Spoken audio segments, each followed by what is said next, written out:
Maraming salamat po sa pagtangkilik ng ating video. Hinihikayat ko po kayong mag-like and subscribe para ma-update kayo sa susunod na nakabanata. Tara at umpisahan na natin. Ipinarada niya ang 4 wood sa labas ng istasyon ng tren. Tulad ng inaasahan, nakakuha ito ng maraming pansin. Mayroong ilang mga babae na dumating para mag-snap ng mga picture sa kanilang mga cellphone. Kung tutusin, ito ay isang kotse na nagkakahalaga ng higit sa $300,000. Wow! Isang 500 dito sa Serene County. Sino ang nasa loob? Siguro ay mayamang anak siya. Psst! Hoy, anong itsura ko? Paano kung bumaba siya ng kotse at mahulog sa akin siya sa unang tingin? Anong gagawin ko? Hahaha. Huwag ka masyadong makinig sa sarili mo. Mga babae, tara doon tayo at mag-hi tayo. Ang mga babae ay nagbulungan sa kanilang mga sarili at madalas na humagikik ng malakas. Doon lamang, isang matandang babae na nasa 80 years old ang lumapit sa mga babae at sinabing, sinumang nagmamay-ari ng kotseng iyon ay sobrang yaman siguro, sa palagay ko. Siyempre, ang 500 ay nagkakahalagan higit sa $300,000. Ano, Lola? Umaasa ka na mahuli ang isang malaking isda. Siya siguro ay isang young master. Ang mga babae ay nagsitawanan. Ano naman kung matanda na ako? May karapatan pa rin ako na ligawan ng isang lalaki. Mataray na sagot ng matandang babae. Sa pagsasabi nito, nagsimula siyang maghoble papunta sa kotse. Sinundan siya ng mga babae. Ang isang tao ay lumalaki sa labas ng istasyon ng tren. Parami ang mga tao na nagtitipon para tumingin. Sa loob ng sasakyan, huminga ng malalim si Gerald. Ito siguro ang unang pagkakataon na gumawa siya ng ganoong pagmamayabang sa kanyang sarili. Palagi niyang pinapanatili ang isang low profile bago ito. Inamin niya na nasasabik siya paminsan-minsan sa limelight.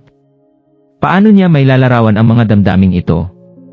Naghihintay siya ng 3 taon para sa isang sandaling tulad nito. Gagawa siya ng isang pahayag, hindi tungkol sa kung gaano siya kahusay, ngunit tungkol sa kung paano niya ibabalik ang lahat na nawala sa kanya. Isinuot ni Gerald ang kanyang sunglases at binawi ang mga susi ng kotse mula sa ignition. Oras na para sa kanyang debut. Wham!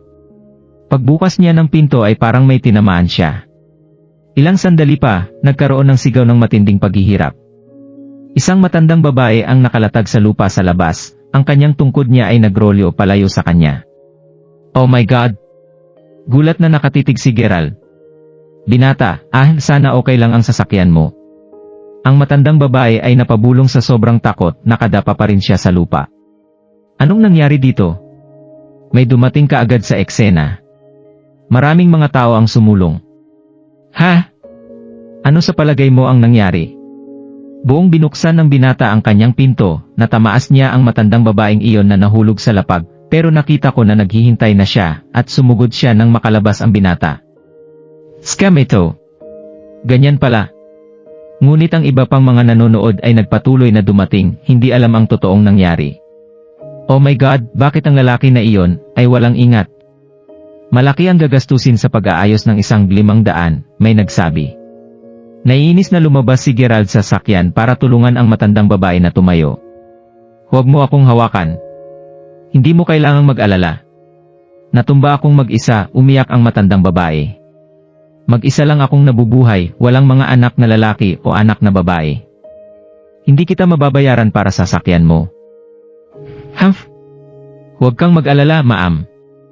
Mayaman siya pero hindi ibig sabihin nito ay hindi siya pwedeng mahawakan. Kahit na ang isang mayamang tao ay kailangang magbayad para sa pananakit ng ibang tao. Binuksan niya ang pinto at bumagsak ka sa lapag, tama ba? Makakasiguro ka, ma'am, bibigyan ka namin ng hustisya. Mayroong ilang mga kabataan na mainit ang dugo at nagngangalit sa sobrang galit. Hindi nagtagal, dumating ang pulis sa lugar na pinangyarihan at gumawa ng daanan ang crowd ng mga tao. Kahit na sinubukan ng matandang babae na itayo siya, hindi may kakaila na binagsak siya ni Gerald gamit ang kanyang sariling kamay. Ipinadala siya sa ospital, at si Gerald ay dinala sa istasyon ng pulisya para makakuha sila ng isang pahayag mula sa kanya. Muntikan nang mapaiyak si Gerald. Bakit nangyari ang mga ito? Tumagal ng 40 minutes para maayos ang lahat. Nagbigay pa ng pera si Gerald sa matandang babae. Tumawag sa kanya si Gia pag alis niya sa police station, hindi ba sinabi mo na susunduin mo ako mula sa station? Nasaan ka? Oh? Papunta na ako ngayon, sabi ni Gerald. Huwag na. Nasa isang taxi na ako papunta sa tinutuluyan mo. Gerald, binili ang mga prutas na ito para sayo. Nahugasan ko na sila, kaya lumapit ka, kainin mo ang mga ito. Nilagay ni Gia ang isang tray ng mga prutas sa coffee table, pagkatapos ay kumuha ng isang mansanas at sinimulang kainin ito habang nanonood ng telebisyon. Sa halip na nakatakas ang fiancé sa isang fixed marriage, inisip ni Gerald na mukhang mas gusto niyang umalis para sa isang masayang bakasyon. Bumalik siya kalahating oras na ang nakakalipas. Matapos tulungan si Gia na makapag-ayos na, umalis na siya upang maligo. Sa ngayon, hindi siya sigurado kung ano ang sasabihin tungkol sa nakaka-relax at walang problemang kalagayan ni Gia. Gumawa na lang ng kwento si Gerald tungkol sa marangyang suite na tinutuluyan niya. Ang kanyang unang plano na gumawa ng kwento at umalis ay hindi na natuloy, ngayon ay wala na siya sa muod.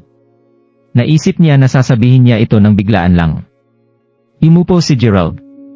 So, tungkol sa engagement mo. Sa palagay ko mas maganda na pag-usapan niyo ito ng tatay mo. Malamang hindi mo mapapanatiling tumakbo palayo ng matagal. Ang problema sa kanyang negosyo ay magiging okay din sa tamang oras at sigurado ako na hindi sulit na isakripisyo ang kaligayahan ng kanyang anak na babae. Gayunpaman, kung ang pamilya Quarrington ay naharap sa anumang mga financial issues, maaari lamang siyang gumawa ng investment sa kanilang mga interests. Naiintindihan ko iyan, pero hindi ito kasing simple ng iniisip mo. Ga, sa wakas nagawa kong pakalmahin ang aking sarili ng kaunti, pwede bang wag mo muna ito banggitin? Nagtatampo sa kanya si Gia. Pagkatapos, nagsalita si Gia na may isang nakayayamot na ngiti sa kanyang muka. Gerald, hindi kita nakita ng medyo matagal. Ang iyong balat ay naging mas maputi at napakagwapo mo ngayon. Ganun ba? Pilit na tumawa si Gerald. Biglang nagring ang cellphone ni Gia sa oras na ito. Madaling makita na hindi ayaw niyang sagutin ang tawag, ngunit pagkatapos ng ilang sandali, sinagot niya rin ito. Ano? Sinabi ko nang hindi ako babalik. Huwag mo ring subukang hanapin ako. Hindi ako uwi hanggat hindi mo hinihinto ang bagay na ito. Hindi ako magpapakasal sa kanya. Ayoko ng kahit anong bagay na tungkol sa kanya. Sa totoo lang, kinamumuhian ko siya. At hindi ko plano na ikasal ka agad, kahit ano pa ang sabihin mo. Okay lang ako dito. Kung wala nang iba, ibababa ko na ito. Itinapon ni Gia ang cellphone niya sa mesa sa matinding pagdurusa. Narinig na lahat ni Gerald. Malamang iyon ang kanyang tatay na sinusubukang akitin siyang bumalik. At pagkatapos ay muling tumunog ang cellphone ni Gia. Arg, nakakainis. Sinubukan ni Gia na kunin ulit ang kanyang telepono. Hindi mo ba ako narinig? Oh, ikaw pala, Tammy, medyo kumalas si Gia. Nilagay niya sa speaker mode ang cellphone. Ipinatong niya ang kanyang mga kamay sa kanyang kandungan at ang kanyang ulo ay nakaluhod. Nagsimulang mag-usap ang dalawang batang babae. Gia, pumunta ka ba talaga kay Gerald? Alam mo, ngayon lang tumawag ang tatay mo sa tatay ko at tinatanong niya kung nandito ka. Tinanong niya rin ang lahat ng mga babae mula sa dorm. Nag-aalala siya ng sobra para sayo. Nagreklamo si Tammy. Yeah, kasama ko si Gerald ngayon. Hayaan mo siyang mag-alala basta alam niyang walang paraan na ikakasal ako sa lalaking iyon. Hoy, wala akong ginagawa ngayon. May kilala akong ilang mga tao sa Seren County. Gusto mo bang pumunta ako doon para makasama kayong dalawa? Ngayon na kayong dalawa ay magkasintahan na, may atraso sa amin si Gerald.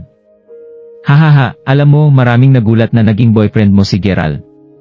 Sinasabi ni Tammy ang nalalaman niyang katotohanan ngayon. Nagmamadali na pinatigil siya ni Gia sa pananalita at pagkatapos, sa walang hanggang pag-aalaga, nagnakaw siya ng isang silip kay Gerald na nakaupo doon habang tahimik na natutulala. Sa katunayan, si Gerald ay parang kinidlatan. Kailan pa siya naging boyfriend ni Gia? Ano ang pinagsasabi ng babaeng ito sa lahat? Ilang sandali pa, natapos si Gia sa kanyang tawag sa telepono at pagkatapos ay bumalik siya. Nahihiya niyang sinabi, Gerald, alam nilang lahat kasama kita ngayon. Ayaw kong gumawa ng iskandalo, kaya sinabi ko rin sa kanila na boyfriend kita. Okay lang sa'yo, di ba? Umiling si Gerald. Hindi. Anong pinagsasabi niya? At saka, sinabi ni Tammy na pupunta siya dito mamaya. Mayroon siyang kamag-anak na nakatira dito, lumabas tayong lahat mamaya at gumala. Ibig kong sabihin, kung hindi ka pupunta, baka iba ang isipin nila, nagmamakaawa si Gia sa kanya. O sige, pupunta ako. Dahil nangako na siya na tutulungan niya si Gia, hindi na siya pwedeng tumanggi. Halos tanghali na nang dumating si Tammy kasama ang isang nakababatang pinsan niya, isang batang babae mula sa high school ng Mayberry City. Ang kotse ni Tammy ay isang gwapong Camry. Ang pinakaunang sinabi niya kay Gerald ay, Gerald Crawford, hindi ko naisip na ang isang palamunin na tulad mo ay makakuha ng isang diyosa na tulad ni Gia, isang dream come true ang nangyari sa'yo. Oh? Oo naman. Tumango si Gerald. Ha? Tammy, ang lalaking ito ay boyfriend ni Gia. Ay, ano nang nangyari sa mundong ito? Ang pinsan ni Tammy ay napahawak sa noo niya habang nakatulala. Kung tutuusin, alam ng sinumang nakakakilala kay Gia na siya ay napakaganda, isang diyosa sa mga diyosa. Walang nag-aakala na makakahanap ng isang katulad nito na magiging boyfriend niya. Tila ang pag-iisip ni Tammy at ng kanyang pinsan. Nakatayo sila roon ngayon, nagmamaktol kay Gerald. Punasan mo ang mga maruming tingin sa mukha mo. Naisip ni Gerald sa sarili. O sige, tama na, sabi ni Gia. Nga pala, Tammy, hindi ba sinabi mo na mayroon mga kamag-anak dito sa Serene County? Hindi ba sila sasama sa atin? Habang sinasabi niya ito, niyakap niya ang mahina na braso ni Gerald at inikot din ang mga mata niya sa kanya na parang sinasabi, ayan, kita mo. Iniisip ng bawat isa na tumama ka sa jackpot dahil nakakuha ka ng isang girlfriend na tulad ko. May mga tao talaga na hindi pinahalagahan ang kanilang magandang kapalaran. Oh, pupunta sila. Nakausap ko sila kanina sa cellphone ko, tinatanong nila ako kung saan tayo kakain, okay? Gerald, ano ang plano mo para sa tanghalian? Matalim ang tono ng pananalita ni Tammy nang sabihin niya ito, parang ang relasyon ni Gerald kay Gia ay dumating bilang isang uri ng pagmamalasakit para sa kanya. Parang may nakatanim siyang galit kay Gerald. Sa katunayan, hindi nirerespeto ni Tammy si Gerald. Lumaki siya sa lungsod ng Cosmopolitan habang si Gerald ay isang country bumpkin. Siya ay simple at mahirap, isang tao na pinagtatawanan ng lahat. Naisip ni Tammy na magiging parte si Gerald ng kanilang inner circle, kaya hindi niya ito matiis. Sa isang pagngangalit, sumagot si Gerald, sa paksa ng tanghalian, iwan mo na iyan sa akin. Mayroong isang disenteng lugar dito sa Serene County na tinatawag na Mid Hall. Kain na tayo dyan. Dapat sinabi mo sa amin yun kanina. Halika, Gia.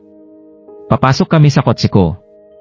At sa gayon natagpuan nila ang kanilang daan patungong Mid Hall, ang pinakamagaling na restaurant sa Serene County na madalas puntahan ng mayaman at makapangyarihan.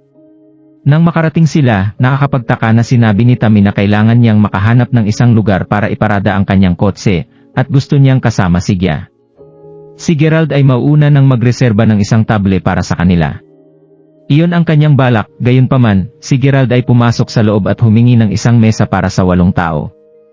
Sa halip na magkaroon ng private dining room para ibigay sa kanila, lahat ng mga kasama nila ay nakaupo sa isang napakalaking hall ng magkakasama. Nang makahanap si Gerald ng maupuan nila. Naku! Ikaw ba yan, Gerald? May tumawag. Siya talaga yun. Ano ang ginagawa niya sa Mid Hall? Ang isang grupo ng mga kabataang lalaki at babae, na nasa kalagitnaan ng kanilang kinakain, ay napasigaw sa sorpresa nang makita nila si Gerald. Napalingon si Gerald nang may marinig siyang tumatawag sa kanyang pangalan, at nakita niya ang 6 o 7 taong magkakasamang nakaupo doon.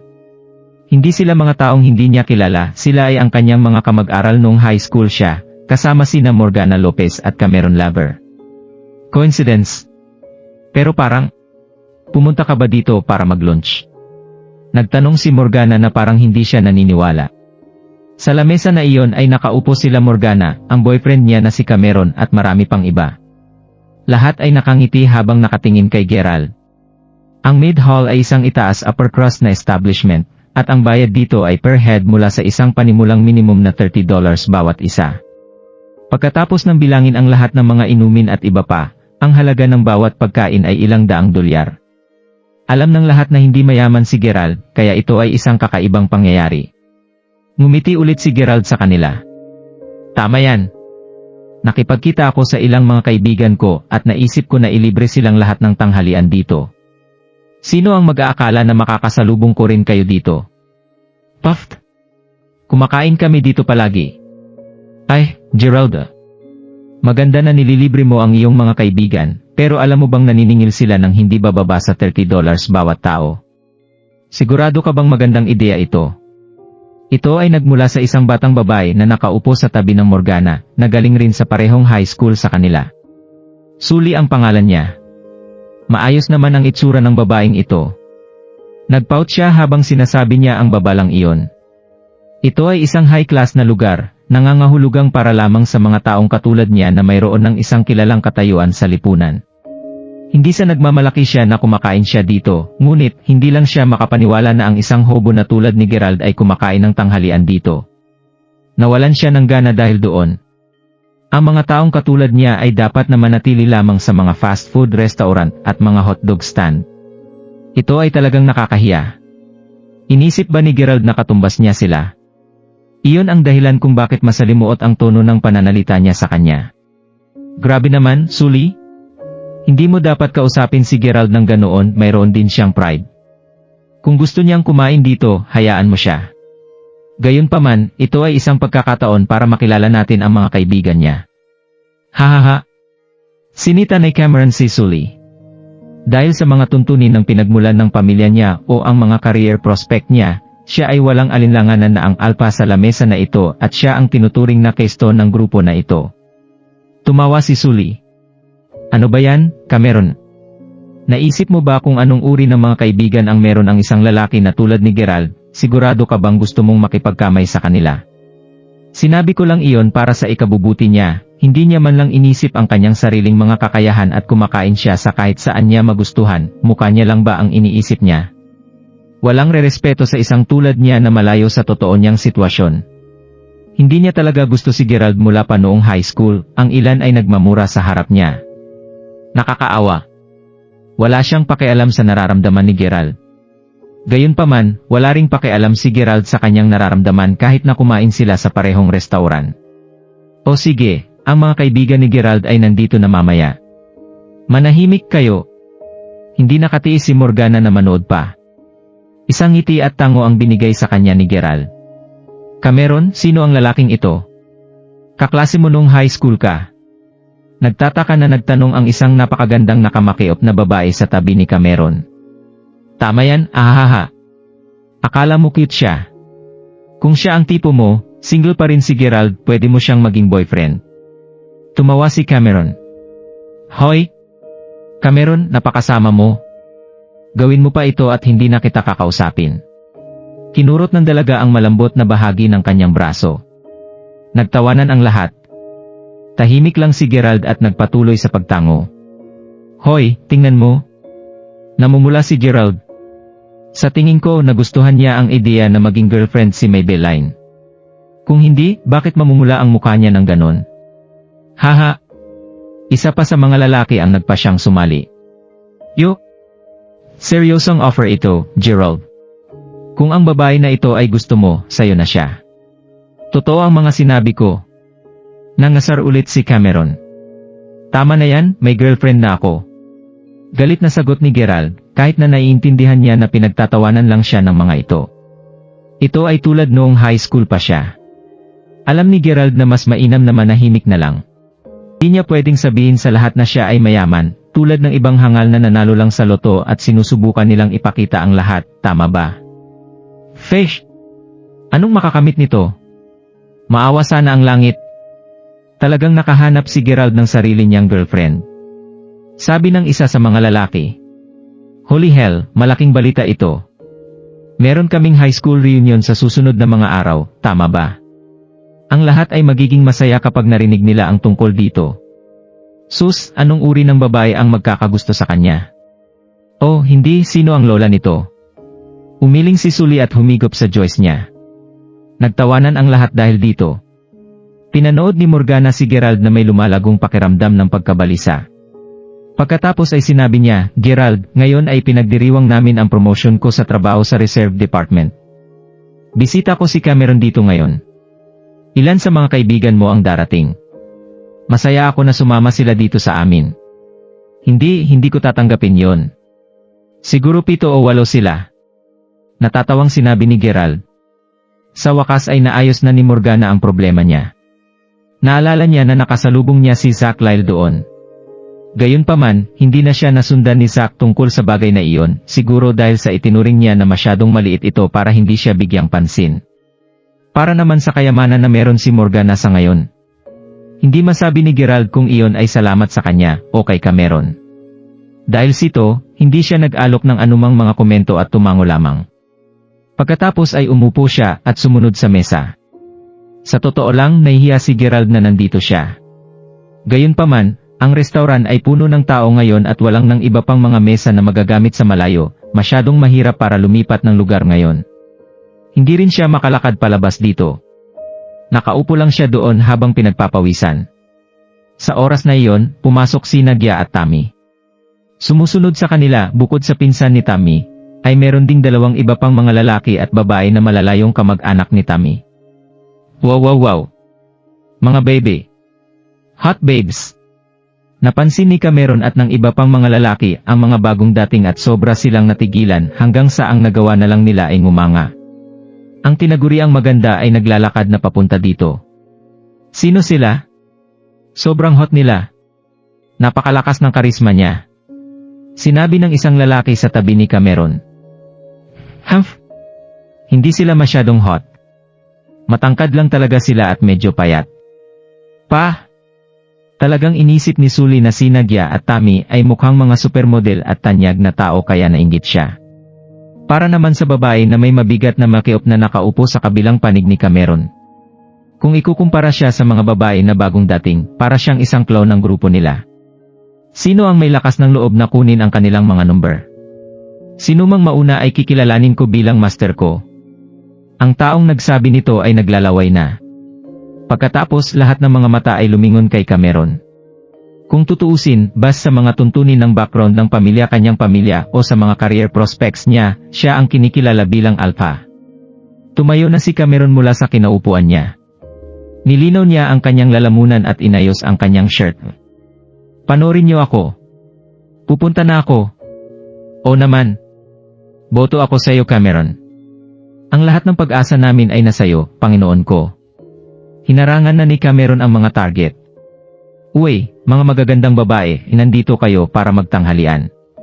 Nakahanap na ba kayo ng mesa? Baka makatulong ako, pumupunta ako dito palagi. Lalo silang nakasisilaw ng malapitan. Ang puso ni Cameron ay nakikipaglaban sa labas ng kanyang kontrol. Okay lang kami, salamat. Mahinahon na lumayo si Gia at Tammy. May isang bagay tungkol sa kanya na ayaw nila. Kinuha ni Cameron ang kanyang cellphone. Ahem. Pwede ko bang tanungin kung pwede kong makuha ang number nyo? Tawagin mo akong Cameron. Siguro narinig nyo na ang tungkol sa pamilya ko. Nandoon siya? Halika, tara na. Nakita ni Tammy ang kanyang target kaya tuluyang hindi pinansin ni Tammy si Cameron at pinangunahan ang kanyang entourage papunta kay Gerald. Humph! Gerald, hindi mo ba alam kung paano mo kami hihintayin sa labas kapag nakahanap ka na ng mesa? Naabutan siya ni Tammy habang nasa tabi niya si Gia. Ang unang lumabas sa kanyang bibig ay ang pang-abuso. Ibinaba ni Gerald ang kanyang cellphone at ngumiti. Naabala siya sa pagbabasa ng mga balita tungkol sa investment na nagmula kay Zach Lyle. Samantala, si Sully at ang iba pa ay nakatingin na parang ang kanilang mga mata ay lalabas sa kanilang mga socket. Ano? Ito ang mga kaibigan ni Gerald. Nakatayo pa rin si Cameron, hawak ang kanyang cellphone at namumula ang kanyang mukha. Hindi siya pinansin ng mga babae, ngunit napaka-friendly nila kay Gerald. Kalokohan. Ito ay isang malakas na sampal sa kanyang mukha. Ha? Gerald, kilala mo ang mga tao sa kabilang mesa.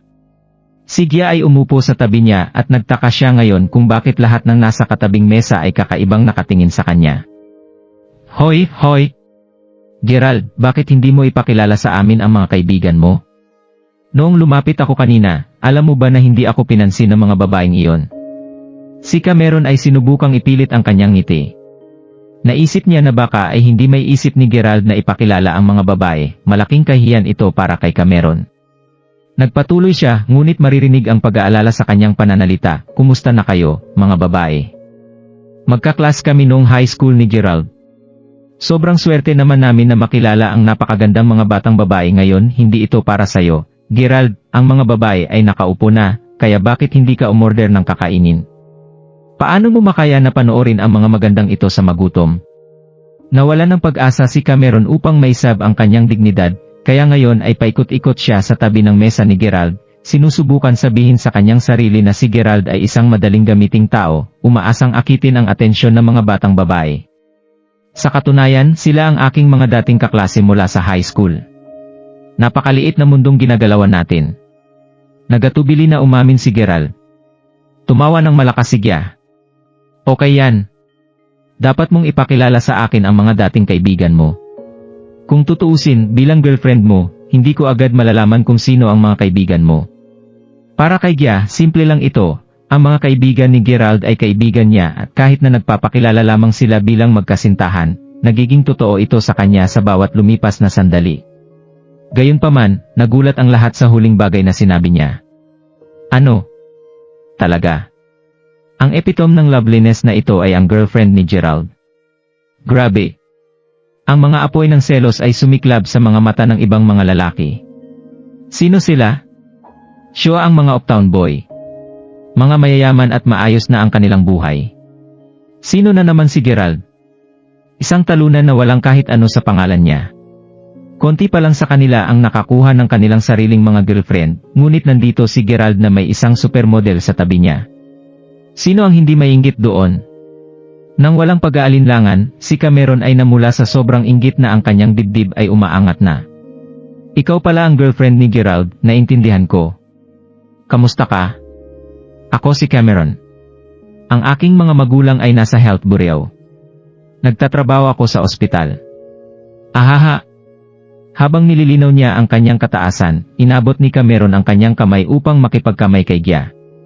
Sa pamagitan ng isang flick ng kanyang pulso, isang relo na may taglay na mamahaling halaga na higit sa $1,000 ang nakita.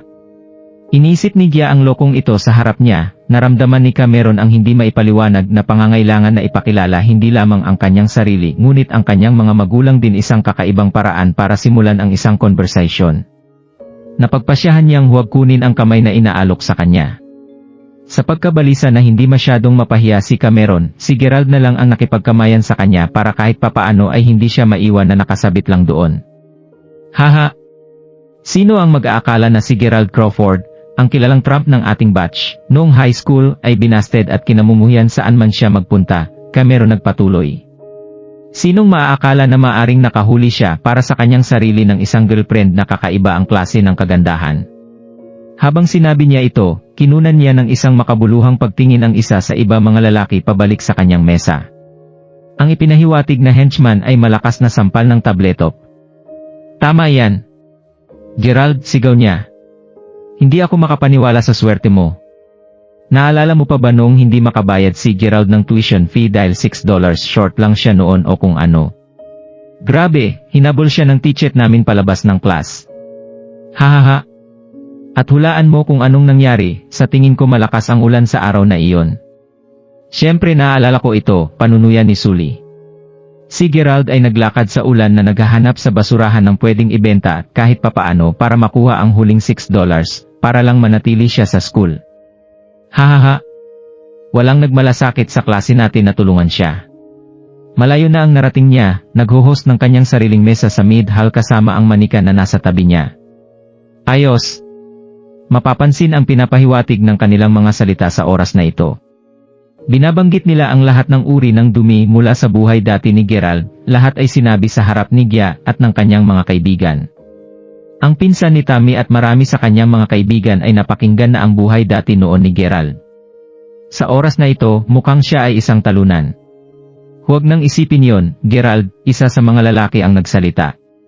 Upang i-celebrate ang kauna-unahang pagbisita ng iyong girlfriend sa Serene County, hindi ka pwedeng magbayad ng baba sa $60 kada isa, tama ba? Sumimangot si Cameron. Anong kalokohan ang sinasabi mo? $60 lang. Ang pares ng mga diyosa na ito ay nagkakahalaga ng higit pa doon na. Gerald, kung hindi mo pinili ang pinakamahusay na quality cuisine na $100 kada tao, hindi ka karapat-dapat na makasama ng mga babaeng ito. Haha. Pero huwag kang mag-alala, Gerald. Kung kulang ka sa pera, babayaran kita.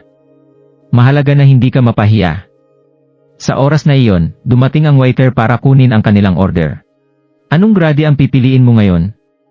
Sa buong mga mesa, lahat ng mga mata ay napatingin kay Gerald. Ibigay mo sa akin ang pinaka-best, $100 bawat isang tao. Ito na rin naman ang binabalak niya para sa lahat. Puffed. Sinubukan ni Cameron at ng mga kasama niya na pigilan ang kanilang pagtawa. Isang imbisel talaga si Gerald. $100 bawat isang tao, kasama ang mga inumin, ang huling bill niya ay abot ng $1,000. Ang grupo ni Tammy ay nagulat sa paglipas ng mga pangyayari. Naabot nila ang parehong konklusyon, si Gerald ay isang tanga talaga. Kahit sino ay maaaring makita na Cameron ay inaasal lang siya. Gayunpaman, dumiretso si Gerald sa kanyang trap. Totoo ba? Hindi bago para kay Tammy na si Gerald ay isang mahirap lang talaga.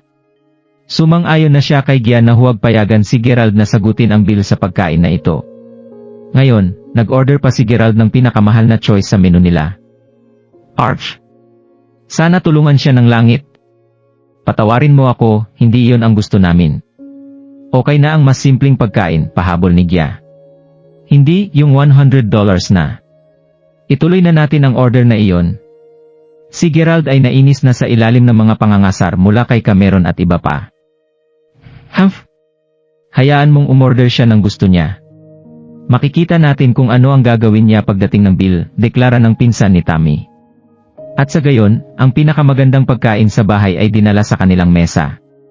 Sadyang kumain ang grupo ni Cameron ng mabagal hanggat maaari.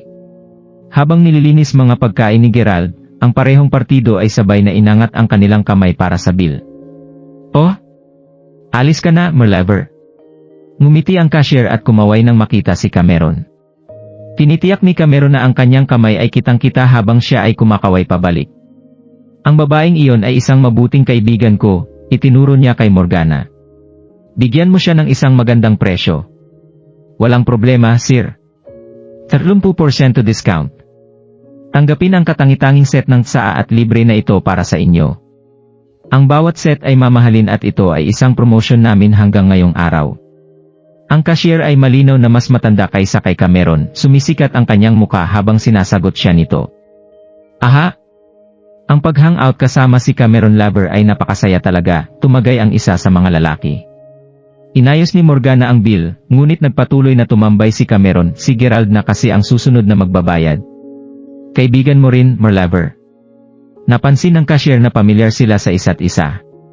Nangangahulugang kailangan niyang ibigay ang ilang mga kagandahang loob kay Gerald. Nagpanggap si Cameron na hindi niya ito narinig, sumili lang siya sa kanyang relo. Naunawaan ng cashier ang kahulugan nito. Hello, sir. Ang bill mo ay magiging $907. Cash o credit card, mayos niyang tinanong. Sage, paki-round off yung huling $7, natawa si Gerald. Malamang ay hahayaan lang siya ni Cameron kung ito ang nararapat sa kanya. Ang isang pagkain ay hindi isang bagay na kailangang alalahanin. Sa kanyang mukha na nakapatong sa kanyang mga palad, walang pakialam na sumagot ang cashier. Pasensya na sir. Ang prices namin ay pwedeng baguhin. $7 o 7 cents man yan, babayaran mo lahat ng pareho lang. Nakita niya ang lahat mula sa likod ng counter, sadyang pinilit ni Cameron ang lalaking ito na lumagpas sa kanyang limitasyon. Maliwanag na ang tao ay walang gaanong pera. Hindi niya kailangang maging masyadong mabait sa kanya. Why? Binigyan mo ang grupo na iyon ng 30% discount. Anong sinasabi mo na bawal ibahin ang presyo? Si Gia ang unang nawala ng kanyang pasensya matapos makita kung paano naggang up ang lahat na pahirapan si Gerald. Umiling si Gerald. Hayaan mo na, Gia. Magbabayad na lang tayo para sa pagkain at aalis na din. Mag-aalok ka rin sa amin ng isang set ng tsaa. Gumastos kami ng higit sa 1,000 pera sa lugar na ito. Sumigaw si Gia. Sumagot ang cashier na parang wala soyang pakialam, gustong-gusto namin pero dapat mo kaming patawarin, miss. Ang mga set ng regalo na ito ay limitado lamang na 50 pieces bawat araw at ang pang 55 ay naibigay na kay Merlever.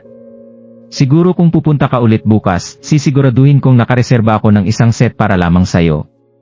Kung tutuusin sila ay one-time na customer pa lang.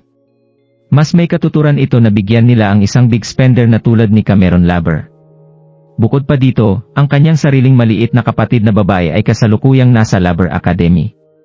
Alam ng cashier na kung patuloy siyang naglalaro para sa panig na ito, ang kanyang maliit na kapatid na babae ay magkakaroon ng maayos na buhay sa hinaharap. Hoy! Ibigay mo sa akin ang bill ko. Sa sandaling iyon, isang paos na boses ang sumabog sa buong hall. May humakbang at sinampalang isang kamay sa countertop. Ito ay isang binata, at nang makita ng cashier, ni Cameron at ng mga kaibigan kung sino ito. "Marlords," bulong ni Cameron. Bigla niyang naramdaman na katatawanan siya nang winagayway niya ang kanyang relo kanina. Tumayo siya ng matuwid ng may buong atensyon, kagaya ng isang makulit na estudyante sa harap ng disciplinary teacher. "Cameron, sinong Marlords ang tinutukoy mo?" Nagtataka ang babae sa tabi niya. "Sino pa ba ang sinasabi ko?" "Louis Lords, Sean at tagapagmana ng minahan ng pamilyang Lourdes. Ang matataas na boss. Siya pala ang taong iyon. Hindi ko alam na ganun siya kagwapo sa personal." Si Morgana, Sully, at ang iba pang mga babae ay nakatingin sa masidhing paghanga sa legendary na tao na nasa harapan nila. Sa oras na ito, ang mga tao ay tila takot kahit na huminga ng napakalakas. Gayon din ang cashier na nasa nakatayo ng tuwid, ipinapakita ang pinakapropesyonal na ngiti sa nakuha niya. Si Louie ay mayroong isang bilang ng mga tao na kasama niya, hindi man lang siya nag-abala na tumingin kay Gerald o sa mga bisita niya habang sumasabad sa harap nila. "Ang bill ko." Tumahol si Louie. Ang ngiti ng cashier ay hindi nagbago. "Opo, Marlords. Ang iyong bill sa oras na ito ay abot ng $1,200. Masaya naming alukin sa iyo ang 70% discount." Habang nagsasalita si Louie, sumandal ang cashier at pinakita ang kanyang cleavage. Sino ang nakakaalam, siguro ang kanyang figura ay maaring akitin ang interes ng dakilang tao na ito. "Ba? Sino ang nangangailangan ng discount mo? Bayaran ko ang buong presyo." Binato ni Louie ng isang wad ng pera sa counter. "Opo, Marlords. May gusto ka bang promotional gift namin?" "Bibigyan ka namin ng anumang gusto mo," magalang na sagot ng cashier. "Ayoko ng kalokohan na yon. Bigyan mo lang ako ng resibo ko." Siya nga ang totoong Marlords. Napakalakas ng aura niya. Ang babae na nakatayo sa tabi ni Cameron ay malapit nang mag-cross-eyed dahil sa pagkamangha. Kahit na sina Morgana at Sully ay nakikipagpalitan ng mga titig mula sa gilid ng kanilang mga mata, nagtataka kung kailan nila mahanap ang isang lalaki na kapareho niya. Samantala, si Tammy ay wala sa muod makipaglaro sa pagitan ni Gerald at ng kanyang mga hangal na kaibigan. Agad na sumiklab ang kanyang ulo nang makita ang isang tao na inuunahan sila. "Hoy, hindi mo pa ba naririnig ang first come, first serve?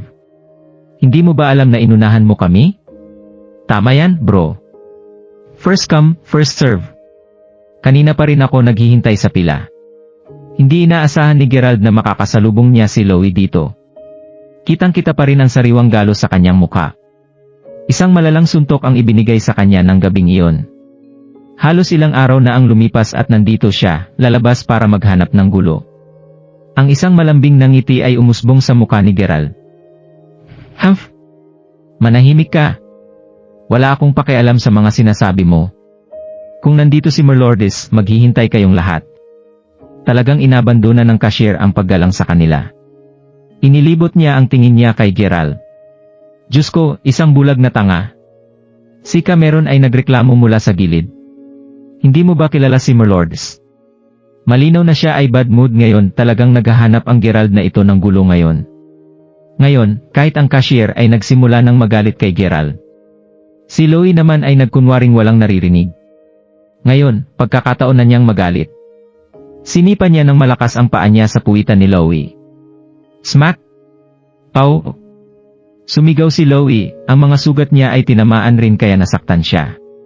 Hinampas ni Louie ang counter. "Pitang ina, papatayin kita." Si Cameron at ang iba pa ay hindi makapaniwala sa nakita nila. Talagang naglakas loob si Gerald na hampasin si Marlords. Ang tanging bagay na maaring mangyari sa susunod ay bubugbugin siya hanggang sa mawalan siya ng malay. Gaganti na sana si Louie nang biglang tumigil ang kamao sa kalagitnaan ng hangin. Crawford. Naparalisa si Louie. Hindi ba ito ang parehong Gerald Crawford na tumawag sa lahat ng mga lalaking iyon para bugbugin siya sa karaoke bar noong isang araw? Ang mga lalaking iyon ay mga skilled fighter. Halos mapilay siya sa pambubugbog na natanggap niya mula sa kanila, ngunit wala silang iniwan na magtatagal na marka. Sigurado na hindi natapos ang kanyang pagdurusa. Sa mismong gabi na iyon, ang kanyang tatay ay tinawag ng ilang mga tao na humihiling na makipag-usap sa kanya. Sa kabilang banda, inaasahan ni Louie ang kanyang ama na tumugon sa lahat ng kanyang puot at galit at iniiwan ang mga kalalakihan na yumuyuko at kumayod tulad ng isang inaping aso. Pagkatapos noong araw na iyon, ang tatay ni Louie ay umalis mula sa meeting na iyon ng masayang masaya. Sinabi din ng tatay ni Louie sa kanya na nararapat siyang bugbugin. Ipinaliwanag ng kanyang ama na ang taong nambugbog sa kanya ay walang iba kundi ang napakayaman at mapagpakumbaba na tagapagmana, si Gerald Crawford na mula sa Mayberry. Nang marinig niya iyon, naramdaman ni Louie na tumakbo ang kanyang puso ng sobrang bilis. Muntika na siyang gumawa ng matinding kaguluhan sa kanyang sarili sa araw na iyon. Tulad ng sinabi ng kanyang ama, mabuting bagay na binugbog siya nito. Siguro ay pwede pang nag-invest para sa kanyang kumpanya si Crawford.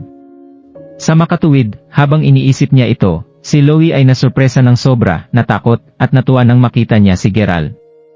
Gerald, kumakain ka rin pala dito, sabi ni Louie na may halong tawa habang hinihimas ang kanyang nasaktan na puwet. Ano? Si Cameron at ang iba pa ay pare-pareho ang iniisip.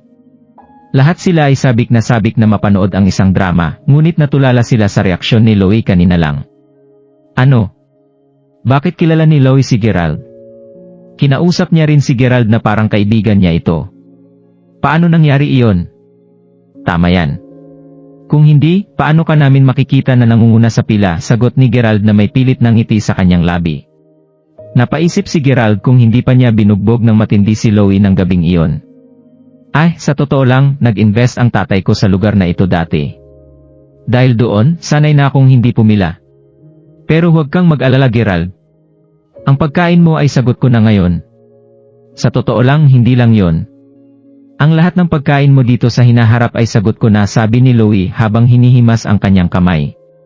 Hindi na.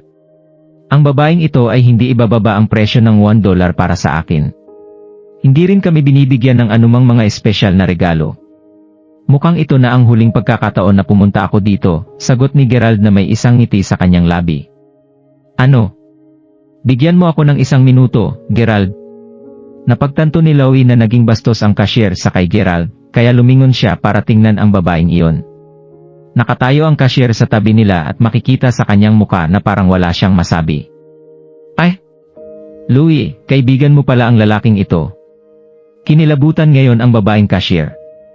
Nagsimula siyang mag-isip ng mga palusot sa kanyang isipan habang ang malamig na pawis ay tumutulo sa kanyang noo. Ganun lang ang trato ko sa kanya dahil sininyasan ako ni Cameron. Sinabi niya sa akin na pahirapan si Gerald kaya sinusunod ko lang ang mga order niya. Ang pamilya ni Cameron ay nagtatrabaho sa health department kaya syempre hindi ako maglalakas loob na suwayin siya. Saka, ang lalaking Gerald na iyon ay mukhang loser kaya hindi ko ako nagdalawang isip tungkol dito. To think na kilala kanya pala si Louie. Isang sampal ang narinig bago pa niya masimulan na ipaliwanag ang kanyang sarili. Sinampal siya ni Louie at sinisigawan siya ngayon habang namumula ang pisngi niya, bakit mo minamaliit ang isang customer? Hindi ba pumunta si Gerald dito mag-enjoy sa pagkain? Bakit mo binubuli ang isang customer na hindi mo pa kilala? Asahan kong wala ka na sa susunod na pupunta ako dito. Pero, ginawa ko lang ito dahil ang kanyang kaliwang pisngi ay namamaga at mapula habang nasasaktan siyang tumingin kay Cameron. Kinakabahan na si Cameron bago pa siya tumingin sa kanya. Pasimple siyang nagkukunwari na parang walang kinalaman sa kanya ang insidente habang tahimik siyang nagsimulang lumabas sa lugar. Ayaw niyang umatras tulad ng isang duwag, ngunit ang sitwasyon ay mahirap kaya may matinding pag-aatubili sa kanyang isipan kaya umalis na lang siya sa lugar na iyon. Sobra niyang pinagsisihan ang kanyang mga kilos. Para naman kay Gerald, masaya silang nag-usap ni Louie bago tuluyang umalis kasama si Gia at ang iba pa. Alam na ni Gerald na si Louie ay isang mayaman lamang at walang silbi na bata kaya ayaw niyang mapalapit sa kanya. Pagkaalis sa restaurant, naabutan nila si Cameron at ang iba pa na nakatayo sa di kalayuan sa kanila. Sa simula, gusto ni Cameron at ng iba pa na pagtawanan ang kamalasan na mangyayari sana kay Gerald, sa halip ay binati sila ng kahiyan. Totoo ito lalo na para kay Cameron na may isang kahilahilakbot na ekspresyon sa kanyang mukha. Paano nakilala ng taong tulad ni Gerald si Louie, sabi ni Sully. Tumaas ang respeto niya kay Gerald ngayon. Pasimpleng nagbiro si Cameron sa tanong niya. Nagpakita lang siya ng kaunting respeto kay Gerald. Sinabi niya ang lahat ng iyon ngunit si Gerald pa rin ang nagbayad ng bill sa huli. Isang respeto lang ito. Hindi mo ba kilala kung sino si Louie? Hindi siya makikipagkaibigan sa isang tao tulad ni Gerald. Sobrang nagselos si Cameron. Tulad ng nakagawian, gumawa si Gerald ng isang kwento tungkol sa kanya at ni Louie upang basta-bastang ipaliwanag kung ano ang nangyari kay Gia at sa iba pa. Pagkatapos ay umalis na sila at bumalik sa hotel. Oh my God! Bakit si Gerald ay tumitira sa isang napakagandang hotel? Dahil si Tammy at ang iba pa ay hindi nakapasok ng mas maaga sa hotel, laking gulat ng maliit na pinsan nang dumaan sila sa mga pintuan nito sa kauna-unahang pagkakataon.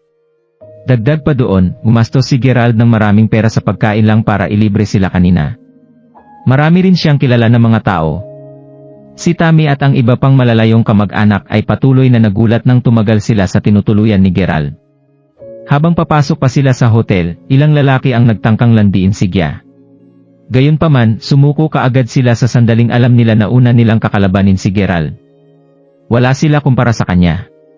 Nang makapasok na sila sa kanilang mga kwarto, inilagay ni Gerald ang kanyang cellphone sa coffee table para maghugas ng ilang mga prutas para sa kanila. Oh my God! Tammy? Tammy, halika, tingnan mo. Tingnan mo ang cellphone na ginagamit ni Gerald. Kinuha ng maliit na pinsan ang cellphone para ipakita sa kanya, isang sorpresa ang makikita sa kanyang mukha. Bigla namang nabigla si Tammy. Ang cellphone iyon ay may presyo na $2 hanggang $3,000. Bakit meron ito si Gerald?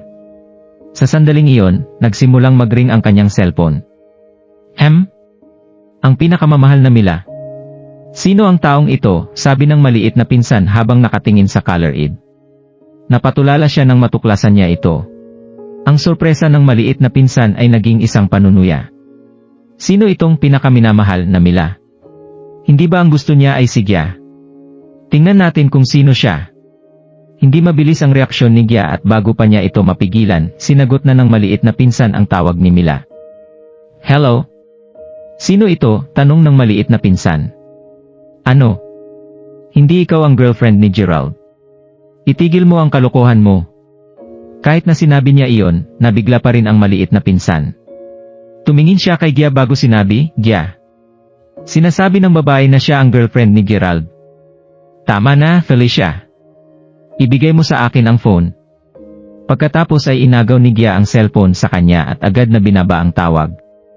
Alam ni Gia kung sino si Mila. Siya ang girlfriend ni Gerald na nasa long distance relationship sa kanya. Gayunpaman, iyon lang ang alam ni Gia tungkol kay Mila. Naging sobra siyang mausisa tungkol sa kung ano ang ugali ni Mila sa personal mula nang malaman niya na totoo pala si Mila. Gayunpaman, hindi nararapat para sa kanya na magsabi ng kahit ano pa sa ngayon. Felicia, anong sinabi mo? Ano ulit ang sinabi ng babae na iyon? Tanong ni Tammy habang kinumpirma niya kay Felicia kung tama ang narinig niya. Pasimple namang ngumisi ulit si Felicia. Tinanong ko siya kung sino siya at sinabi niya na siya ang girlfriend ni Gerald. Tinanong pa niya ako kung nasaan si Gerald. Nagsalita si Felicia na parabang natuklasan niya ang isang malaking lihim. Gia, kilala mo ba ang babae na iyon? Tanong ni Tammy habang namumuo ang galit sa kanyang isipan. What the f***? Gaano katalino ang taong ito? Nakuha niya si Gia na maging girlfriend niya nang mabilis lang at tingnan mo ang ginawa niya. Sobrang tapang at dugyot niya. Tutik na naglalakas loob pa rin siyang lokohin ang ibang babae kahit na meron na siyang Gia. Ano ba ang pinagsasabi mo? May dala akong mga prutas. Sa sandaling iyon, sa wakas ay bumalik si Gerald na may hawak na isang plato ng prutas sa kanyang mga kamay. Ilayo mo ang mga prutas. Sino itong Mila, Gerald? Siguraduhin mong may magandang paliwanag ka. Ngumisi si Tammy. Inagaw niya ang cellphone kay Gia at hinawakan ito habang tinititigan ang masama si Gerald. Hindi alam ni Gerald kung paano magsisimulang ipaliwanag ang sitwasyon. Si Mila ang totoong girlfriend niya siyempre. Hindi ko pa naiisip na ikaw ay isang masama at maloko na tao. Bakit ang tapang mo para tratuin si Gia sa ganitong paraan? Sunod na saway ni Felicia. Tama na yan. Huwag mo na siyang pagalitan. Alam ko na ang tungkol dito at At sasabihin ko sa'yo na hindi pa kami ni Gerald. Wala nang kwenta para itago ito kaya sinigaw ni Gia ang katotohanan. Ano? Kayong dalawa ay hindi magjowa. Oh my God, kung gayon bakit ka nakatira sa kanya kung hindi mo siya boyfriend? Tanong ni Tammy habang gulat na gulat. Ginawa ko ito para walang maghinala. Kailangan ko ang kooperasyon ni Gerald na magsinungaling sa tatay ko, kung hindi, sigurado na patuloy niya akong pipilitin na bumalik, totoo ang paliwanag ni Gia. Muntikan na akong mamatay sa sobrang takot. Akala ko talaga naging girlfriend ka ni Gerald. Pero sa palagay ko imposible talaga. Medyo mahirap paniwalaan na simula noong tinatrato ka ng maayos ngayon ni Gerald kahit na may girlfriend na siya. Binigyan ka pa niya ng napakaraming mamahaling bagay, sabi ni Tammy habang nakatingin kay Gerald. Ang mga kababaihan ay kinamumuhian ang mga kasuklam-suklam at hindi matapat na mga kalalakihan. Malinaw na nasa kanya na ngayon ang label ni Gerald. Tama na, Tammy. Hindi ba tumawag ang mama mo kanina? Sinasabi niya sa'yo na umuwi ka agad? At kailangan mong ipangako na itago mo ang sikreto na ito. Huwag kang makialam sa buhay ni Gerald, sabi ni Gia sa isang nakakaakit na tono. Maya-maya, sinabihan sila ni Gia na umalis na. Si Gerald at Gia lang ang naiwan sa kwarto ngayon. Tumagal ng ilang sandali para maipaliwanag ng maayos kay Mila ang buong sitwasyon. Sa oras na siya ay tapos na, hindi nagalit si Mila. Bumuntong hininga si Gerald. Hindi niya kailanman inaasahan na ang baliw na batang babae ay talagang sinagot ang kanyang cellphone. Napunta tuloy siya sa isang napaka-awkward na posisyon ngayon. Gerald, maupo ka. Mayroon akong isang bagay na gusto kong tanungin sa'yo, sabi ni Gia habang nakatingin sa kanya. Makikita sa mukha niya ang isang malungkot na ngiti. Okay lang akong nakatayo. Anong tanong mo? Gusto mo ba talaga ng sobra si Mila? Siyempre naman, sagot ni Gerald na walang pag-alangan. Huminga ng malalim si Gia bago nagpatuloy. Kung ganon, bakit mo ako binigyan ng napakahalagang regalo noon? Kung sakaling hindi mo alam, sobra akong naantig nang malaman ko na ito ang pinaka-priceless na regalong ibinigay ng pamilya mo. Hindi pa ako nakarelasyon dati, Gerald. Kahit na maraming iba pang mga lalaki ang nagbigay sa akin ng mamahaling mga regalo dati, ang mga regalong mo para sa akin ay naiiba. Ang regalo mo ay makabuluhan. Sa totoo lang, para sa akin, naiiba ka sa ibang mga lalaki. Sa puso ni Gia, alam niya na sinusubukan niyang makuha ang pagmamahal ni Gerald. Hindi niya may paliwanag kung bakit. Mahal na niya kasi si Gerald. Noong una, naisip niya na ang kanyang girlfriend, na nasa long distance relationship sila, ay hindi threat para sa kanya. Gayunpaman, napagtanto ngayon ni Gia kung gaano siya kamahal ni Gerald.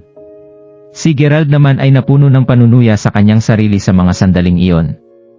Alam niya na ang Dragon Jade Bracelet ay hindi kailanman mana ng kanyang pamilya. Gayunpaman, noong nasa university siya ng araw na iyon, hindi niya masabi iyon sa takot na mailantad ang kanyang pagkatao. Ang kanyang mga kasinungalingan ay naging katotohanan sa araw na iyon, kahit para sa mga nakarinig nito. Nagsinungaling siya dahil inisip niya noon na wala siyang iba kundi isang talunan kumpara kina Gia, Tammy, at iba pa. Nasa isip na ni Gerald na walang paraan na maramdaman nila ang kahit ano para sa kanya. Dagdag pa doon, ang pagsisinungaling ay hindi mahalaga dahil naisip din niya na hindi na niya kakailanganin na makipag-ugnay sa kanila sa sandaling maabot niya ang Jade Bracelet. Hindi niya maiisip ang komplikadong kadena ng mga kaganapan na malapit ng sumunod at ngayon ay hahantong ito sa araw na ito. Ngayon ay nandito siya sa isang silid kasama si Gia. Isang Gia na hindi naintindihan ang kanyang hangarin mula nang ibigay kanya ang pulseras. Naging masyadong magulo ito. Alam ni Gerald na hindi na niya kayang maitago ang katotohanan kay Gia. Walang silbi para maitago ang kanyang pagkatao mula kay Gia sa puntong ito. Huminga ng malalim si Gerald bago sabihin, ang totoo, Gia, nagsinungaling ako sayo. Ang Dragon Jade Bracelet ay hindi isang pamana ng pamilya tulad ng naisip mo at ng iba pang mga babae. Bumili ako ng 2 pulseras mula sa shop, ang Dragon Jade Bracelet ay isa sa mga ito. Tatanggapin mo sana ang ibang binili ko dahil nang gusto kong mabawi ang nasira ko sayo. Gayunpaman, kahit papaano ay pinaghalo ko ang 2 at binigyan ka ng maling pulseras, sabi niya nang lumabas siya ng kwarto. Bumalik siya kaagad kasama ang 2 jade bracelet at inilagay sa harap ni Gia. Ayaw niyang maniwala pa si Gia sa kasinungalingan. May pruweba na siya sa harap niya ngayon kaya malamang ay maniniwala siya. Kinagat ni Gia ng mahina ang ibabang labi bago pilit nang umiti. Marahan siyang tumango. Iyon pala ang buong kwento. Walang sinumang tao na magiging bobo at ibigay ang pinamana ng kanyang pamilya sa isang babae na halos hindi niya kilala. Ngayon ko lang napagtanto na nag-overthink ako sa lahat. Bumaba ang tingin ni Gerald. Lumala ang bigat sa dibdib niya. Nakakaramdam si Gia ng pakiramdam na sa wakas ay malinaw na ang mga bagay sa kanya. Sige pala Gerald, hindi na kita guguluhin. Napag-isipan ko na ito at alam kong magiging magulo lang ito sa'yo kapag nanatili pa ako dito. Hindi ko talaga dapat masyadong alalahanin ang tatay ko. Kahit na maraming mga pagkukulang si Jacob, kaya ko naman siguro magtiwala na siya ay magiging totoo sa akon. Nakapagdesisyon na ako. Uwi na ako ngayon. Pagkatapos ng kanyang sinabi, tumayo siya kaagad at nagsimulang magbalot ng kanyang mga gamit. Nagpa siya na si Gia. Babalik siya sa bahay para ikasal na kay Jacob. Hindi mapalagay si Gerald ngunit sino siya para pigilan siya. May mila na siya ngayon. Ano ang karapatan niya upang magkaroon ng hindi siguradong pakikipag-ugnay sa ibang mga babae? Sa pag-iisip na iyon, pinili niya na huwag siyang pigilan. Habang pinapaalis niya si Gia, naisip niya na ang insidente ay totoong tapos na. Sa wakas ay may tutuon niya ang lahat ng kanyang pansin sa pag-invest sa Seren County. Maya-maya pa, nakatanggap si Gerald ng isang tawag. Sa high school ay gaganapin sa hapon. Tumawag lamang si Morgana para paalalahanan siya tungkol sa event at sabihin sa kanya na maaga siyang pupunta doon. 3 araw na mula nang huling kumain si Gerald sa mid-hall. Kaya si Gia ay nawala ng 3 araw ngayon. Ipinaliwanag ni Morgana ang event noong nakaraang araw. Hindi magtatagal, marami sa kanilang mga kamag-aral ay nagsisimulang mag-internship o magtrabaho. Sa makatuwid, ang reunion ay pinlano para sa mga dating kaibigan na makapag-usap sa isa't isa habang nandito pa rin sila. Noong una, ayaw sumali ni Gerald. Gayunpaman, dumalo si Gerald sa isang opening ceremony para sa isang bagong invest na company noong nakaraang araw. Nang malapit na siyang umalis, nakasalubong niya si Morgana at ang iba pa na pumunta sa carnival upang magsaya. Kasama ni Morgana ang isa pang kaibigang babae noong high school na ang pangalan ay Xela Jacqueline. Siya ang kanilang naging assistant monitor noon at sigurado na isa siya sa mga magagandang babae sa klase. Magaling din siya sa kanyang academics. Katulad ni Sharon, nagkaroon siya ng magandang relasyon kay Gerald na may pantay at mahusay na academic performance. Nalaman ni Gerald na bumalik si Xela sa Seren County para sa mga prospects sa hinaharap. Tila nakakita din siya ng magandang trabaho doon. Sa sandaling makita nila si Gerald, sinubukan nila ang kanilang makakaya para maimbitahan din siya. Nahirapan si Gerald na tanggihan ang napakaraming tao kaya napunta siya sa pangako na pupunta din siya. Nag-hang up siya matapos sabihin kay Morgana na hindi niya ito nakalimutan. Makalipas ang ilang segundo, nakatanggap siya ng isang message sa kanyang telepono. Si Xela ang tao na yon. Kailan tayo magkikita, Gerald? Alam ni Gerald na nakatira siya sa Seren County. Sa totoo lang, hindi ito masyadong malayo mula sa hotel na kasalukuyang tinutuluyan ni Gerald. Sa araw na nagkakilala sila, nagbiro si Gerald na kailangan nilang pumunta ng magkasama sa gathering. Gayunpaman, hindi niya inaasahan na papayag si Xela doon. Malapit na ako doon, sagot ni Gerald. Hindi mo kailangang magmadali. Kailangan ko pa ng 40 minutes para hugasan ang buhok ko at ilang iba pang mga bagay. Magkita tayo sa Tranquil Road bus stop mamaya. Walang problema. Kahit na dati ay si Xela ang naging assistant monitor ng klase, siya ay isang tahimik at banayad na babae na bihirang magsalita. Gusto niya lang mag-aral at ang kanyang mga kaibigan sa klase ay higit na mas matalinong tao. Ang isang mabuting halimbawa ay kung paanong hindi niya gustong makipag-usap sa mga taong pilyo na tulad ni Camero na mula sa mataas na antas na pamilya at si Waylon Letts, na pinakamayaman sa kanilang klase. Hindi niya ginagawang batayan ang pera at kapangyarihan kung paano niya pinili ang kanyang mga kaibigan. Gayunpaman, nalaman ni Gerald na si Xela ay sumailalim sa ilang malalaking pagbabago mula noong huli silang nagkita ng ilang taon na ang nakalipas. Ang paraan ng pagpapakita niya sa kanyang sarili, siya ay naging optimistic at may kakayahan na siya ngayon. Nagagawa pa niyang magbiro sa iba, hindi katulad ng dati niyang ugali. Tila ang mga babae ay natural na magbabago pagkatapos makaranas ng iba't ibang mga bagay sa society. Maliban sa mga iyon, may isang bagay na mas mahalaga ang nasa isip ni Gerald. Naalala niya noong nagkaroon siya ng hindi siguradong relasyon kay Xela nang magsimula sila sa kanilang junior year. Naging girlfriend niya si Xela hindi dahil sa kanyang kagandahan.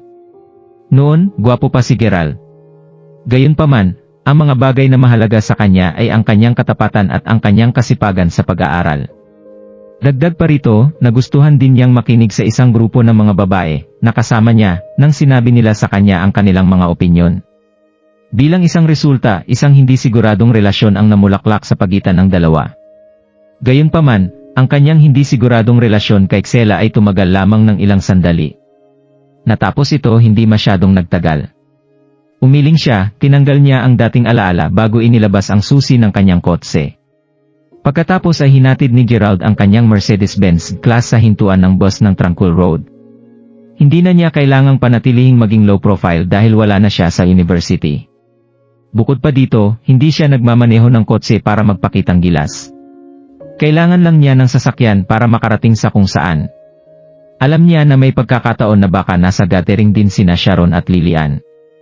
Bagaman hindi nila alam kung ano ang kanyang totoong pagkatao, alam nila kahit papaano na siya ay mayaman.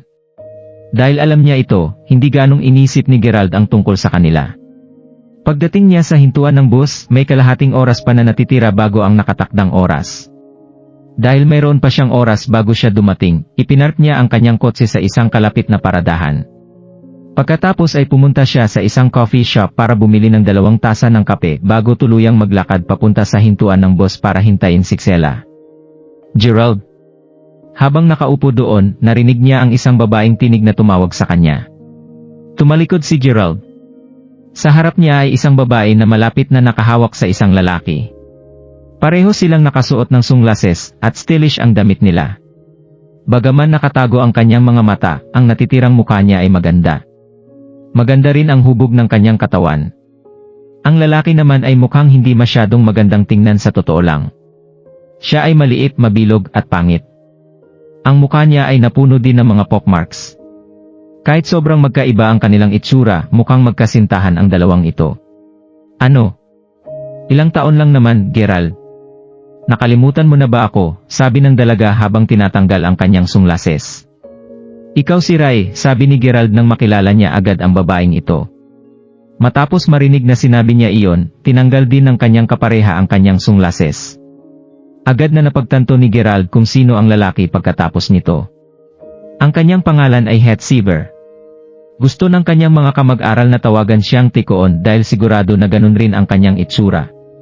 Sa totoo lang, medyo mayaman siya noong nag-aaral pa sila.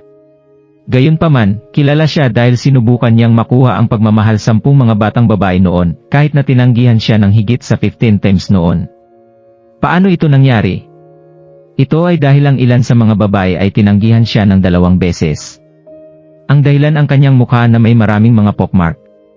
Bukod pa doon, nagkaroon siya ng matinding lagnat minsan noong bata pa siya, kaya't ang kanyang mga reaksyon ay palaging medyo mabagal kumpara sa iba. Noong binubuli siya, ang mga biktima ay palaging alinman sa kanila ni Gerald. Kapwa sila nagdusa ng parehong kasawian. Pero sino naman si Ray Walker? Siya ang magandang babae noon. Galing siya sa art team ng paaralan at sumayaw siya ng Latin dance tulad ni Lilian. Gayunpaman, kumpara kay Lilian, siya ay mas kakit-akit at seductive. Naalala pa rin ni Gerald kung gaano kasaya si Rai noong mga taon na nag-aaral sila. Palaging maraming mga tao ang nagsisikap na makuha ang kanyang pagmamahal. Bilang isang resulta, maraming beses na siyang umibig. Ang ilan sa mga batang lalaki na nakipagdate sa kanya, may mayamang mga pinagmulan ng pamilya at medyo sikat sa paaralan. Ang iba naman ay mula sa sports team ng paaralan. Noon, lahat sila ay mukhang magiging celebrity balang araw. Si Rai ay nakipagdate pa sa mga gwapong gangster mula sa labas ng kanilang paaralan dati. Sa panahong iyon, ang ilang mga kahangahangang motorsiklo ay laging makikita na nakaparada sa pasukan ng paaralan tuwing weekend.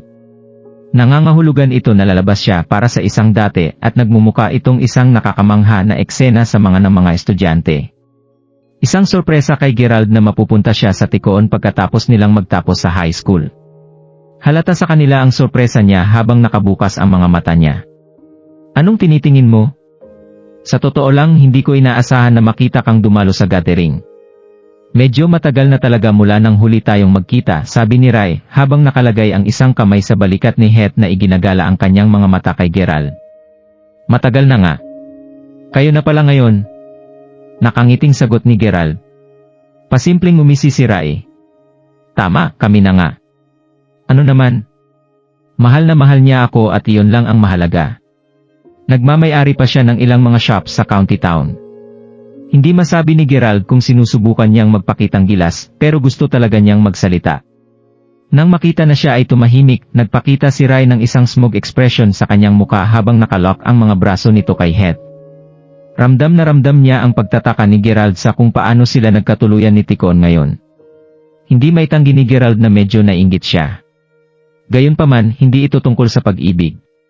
Sina Gerald at Heath ay parehong talunan sa pag-ibig. Gayunpaman, ang isa sa kanila ay mayroong isang magandang girlfriend ngayon habang ang isa ay hindi nagbabago. Sa pag-iisip na iyon, ang sinuman ay hindi magiging masaya tungkol doon. Masaya si Rai na makita ang mapait na itsura ni Gerald. Andito na si Xela. Sabay na tayo, sabi ni Gerald habang ngumingiti siya at umiling. Muling ngumisi si Rai. Siguradong hindi kami sasakay sa bus. Naghihintay lang kami ng sasakyan namin dito. Susunduin kami ni Jason at ng iba pa mamaya. Iyon lamang dahil ang Ticon ay walang oras para makuha ang kanyang driver's license. Kung hindi, bibili sana kami ng kotse ngayon, sagot ni Rai. Ah, okay? Hindi ka nais-nais ang pakikipag-usap niya kay Rai, kaya ginugol niya ang natitirang oras na pilit na nakikipag-usap sa kanila. Maya-maya pa ay narinig niya ang isang babaeng tinig na tumatawag sa kanya. Gerald. Pagtingin niya, nakita niya ang babae na nakatayo sa tapat ng kasada na may hawak na isang payong sa kanyang kamay. Ang kanyang katawan ay payat at matangkad, at ang mga shoulder-length curls niya ay kulay pula. Naglalakad na siya papunta kay Gerald ngayon. Habang papalapit siya, mas maraming pansin ang natanggap niya mula sa ibang mga kalalakihan na naghihintay sa bus stop. Ang kanilang mga mata ay nakadikit sa kanya. Sa kanyang kagandahan at grace ay kitang-kita kaya sino ang maaring sisisi sa kanila. Ang babaeng tumayo sa harap ni Gerald ay walang iba kundi si Xela. Nandito na si Xela, sabi ni Rai habang siya, tang iba ay nakangiti kay Xela. Matagal ka na bang naghihintay, Gerald? Tanong ni Xela nang nakangiti habang nakatingin sa kanya. Hindi naman, sagot ni Gerald. Kaakit-akit ang damit ni Xela sa araw na iyon. Tiyak na siya ang uri ng babaeng maaring ginagayuma ang iba sa isang solong sulyap. Gayunpaman, mas matalino si Gerald at pinahinto ang kanyang sarili mula sa pag-iisip ng hindi magandang mga saloobin. Speaking of which, Xela, tumingin ako sa group chat kahapon. Pinag-uusapan nila kung paano ka nakakuha ng mahusay na trabaho. Paano mo nagawang makapunta sa Dream Investment Group? Narinig kong kinakailangan ng $1 bilyong para sa registration capital, sabi ni Rai na may konting selos sa kanyang boses. Noong una, si Rai ay tinuturing na mas mahusay kaysa sa kanyang iba pang mga kamag-aral sa kanilang grupo. Dahil nakikipag-date na siya ngayon sa Ticon na ang pamilya ay nagmamay-ari ng ilang mga shops, siya ay itinuturing na mahusay at ipinagmamalaki niya iyon. Napakasarap din ang buhay niya. Gayunpaman, naramdaman niya na parang napakaliit niya nang ikumpara niya ang kanyang sarili kay Xela. Alam ng lahat na ang Dream Investment Group ay itinatag sa mga investment na ibinigay ni Mark Crawford mula sa Mayberry. Sa malapit na hinaharap, planado ng maging isang malaking proyekto ang pagpapaunlad sa Serene County. Kung sino man ang nakapasok sa grupo ay magpapatuloy sa kanilang pagsisikap kahit na kailangan nilang magbayad ng $1 hanggang $2 bilyong sa taong iyon. Naturally, nang maibahagi ang balita sa group chat, ang lahat ay biglang nasabik.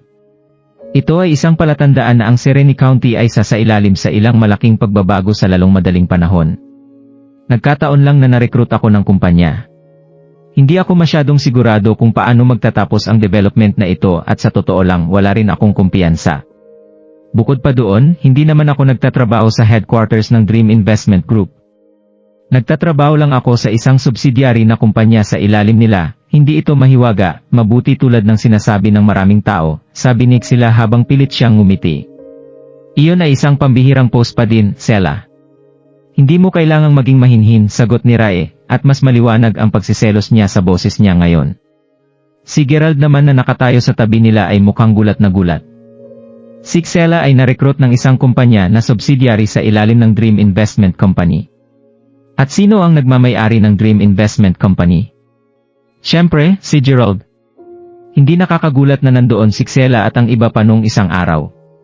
Matapos makumpleto ang mga proseso para sa opening ceremony, nakasalubong niya ang mga ito sa main plaza sa labas lamang ng hall.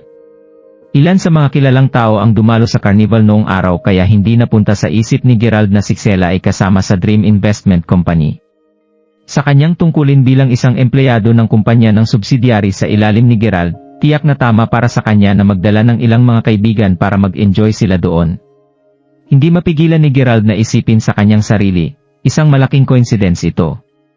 Dahil nandito naman na tayong lahat, sabay na tayo sa boss, sabi ni Xela. CJ, may susundo sa atin mamaya. Sa totoo lang Xela, bakit hindi ka sumama sa amin? Sasagot na sana si Xela nang nagsimulang tumunog ang kanyang cellphone. Sa sandaling sagutin niya ang tawag, siya ay pumunta sa gilid bago sinabi ang isang bagay at makikita ang pamumula na mumo sa kanyang mga pisngi. Nagpatuloy siya sa pagsasalita ng sandali bago tuluyang binaba ang tawag. Boyfriend mo? Nakangiting nagtanong si Gerald. Hindi niya mapigilan dahil nakita niya ang mukha nitong nahihiya at nabulabog. Ano ang pinagsasabi mo? Single ako. Kaibigan lang, nakangiting sumagot si Xela kahit na ang boses nito ay awkward na nanginginig. Umiling si Gerald bago kinuha ang kanyang mga susi ng kotse. Handa na siyang ihatid siya sa gathering. Biglang may isang bagong puting Audi A4 ang makikita at maririnig na palapit sa bus stop. Ang mga preno ay maririnig at ang kotse ay biglang tumigil sa tabi mismo kaya nagulat ang mga tao. Ang bintana ng kotse ay binaba at isang lalaki na may sunglases ang dumungaw ang kanyang ulo. Halika, Xela. Ang mga kaklase mo ay malapit na doon. Dumaan muna tayo sa kanila, tayong dalawa lang sabi ng lalaki. Naturally, ang kotse ay nakakuha ng maraming pansin mula sa mga tao na naghihintay para sa bus. Tulad ng dati, ang maganda ay laging kinukuha ng mayamang binata. Ito ang inisip ng ilan ng mga lalaki doon habang lumubog ang kanilang inferiority complex. Hello Waylon. Ito ba ang pinakabagong kotse na binili mo? Kung nagustuhan mo ang mga ganitong video, huwag mong kalimutan mag-like and subscribe. Panoorin mo na rin ang mga naunang kabanata para lalong maubos ang oras mo.